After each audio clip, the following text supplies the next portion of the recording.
Once again, Raymond Arroyo.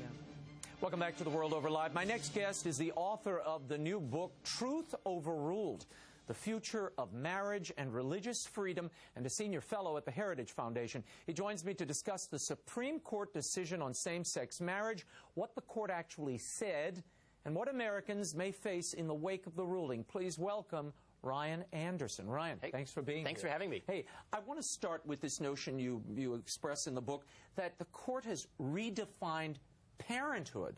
Why is that a problem? Sure. Well, I mean, they redefined marriage, which entails redefining parenthood. What Justice Kennedy has more or less said is that men and women are interchangeable, and therefore mothers and fathers are replaceable.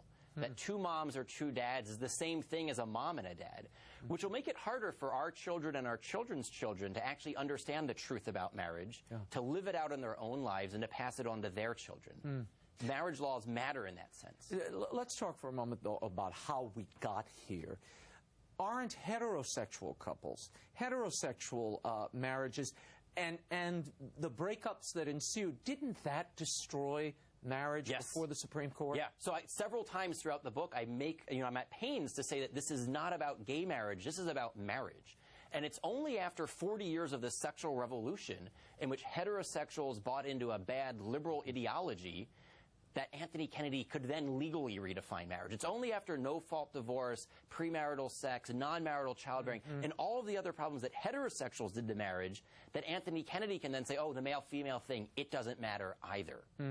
So it's both a cause and an effect of the degradation of marriage. I read something in the Washington Post just a week or two ago, and it made a traditional argument for gay marriage. And the argument went something like this.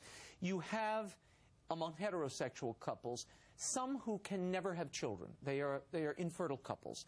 Similarly, you have these gay couples. They can't physically have children, but the society allows them all to marry, and the reason being, among those couples where children are present, it's better to have a stable, committed couple raising that child than just two people cohabitating. What's wrong with the argument? Two things. I mean, one is that right now we know that 40% of all children are born to single mothers. It's 50% of Hispanic, 70% of African-American kids born to single mothers.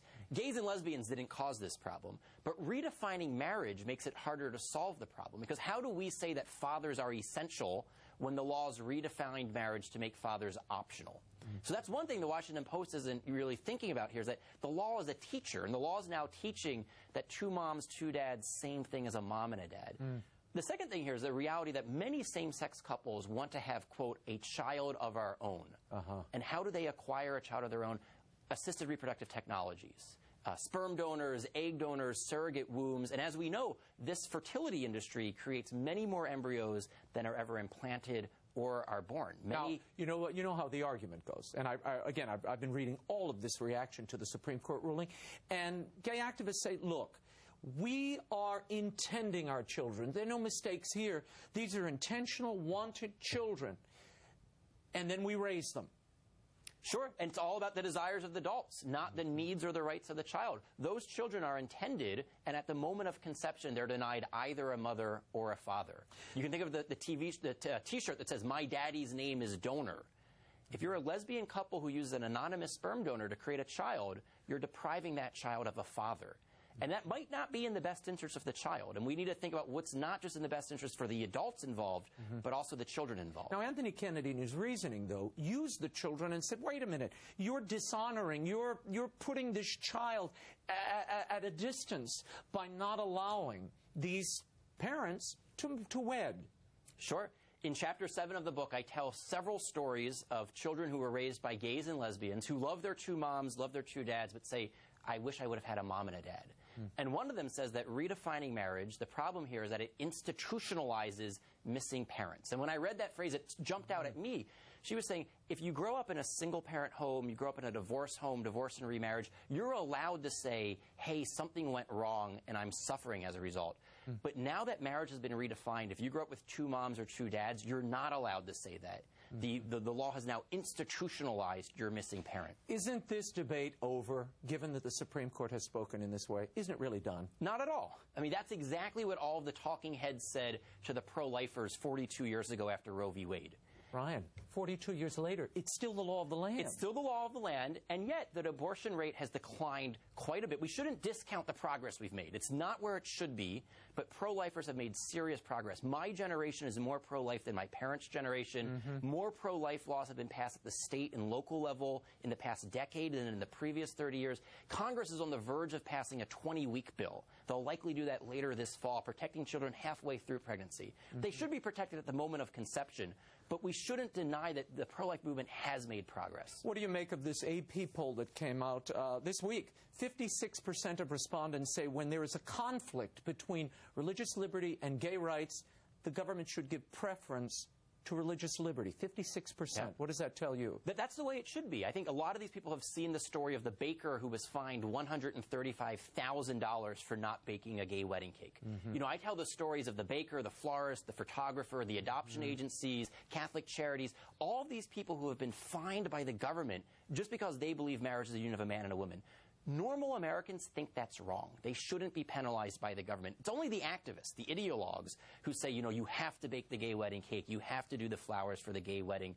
Most people say we can live and let live. If you're in favor of gay marriage, bake a gay wedding cake. If you're not in favor of gay marriage, don't do it. And if you're a gay couple, go to a baker who celebrates your marriage and wants to bake you a cake. Why would you want someone to do this who doesn't want to do it? Where do you go from here? Where do those who oppose this gay marriage ruling go?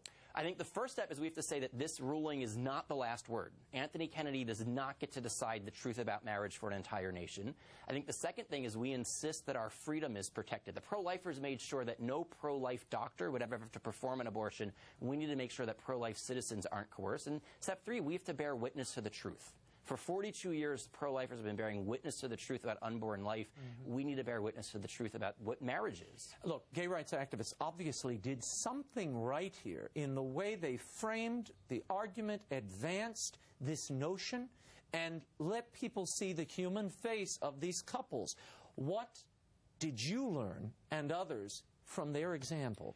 Well, I think what they were very good at showing, you know, who's the victim here, and they were very good at intimidating people into silence. They made it costly for people like you and me to speak out and to tell the truth. So one of the things I try to do in the book is show who are the victims of redefining marriage. You know, what happens to the bakers, also what happens to the children who have two moms but no dad. And I try to give people courage, show them how they can talk about marriage and defend it in the public square. Very good. Brian Anderson, thanks so much for being here. Truth Overruled, The Future of Marriage and Religious Freedom is available as an ebook now at all the usual outlets, and it will be out in print at the end of August. You can pre-order now at Amazon.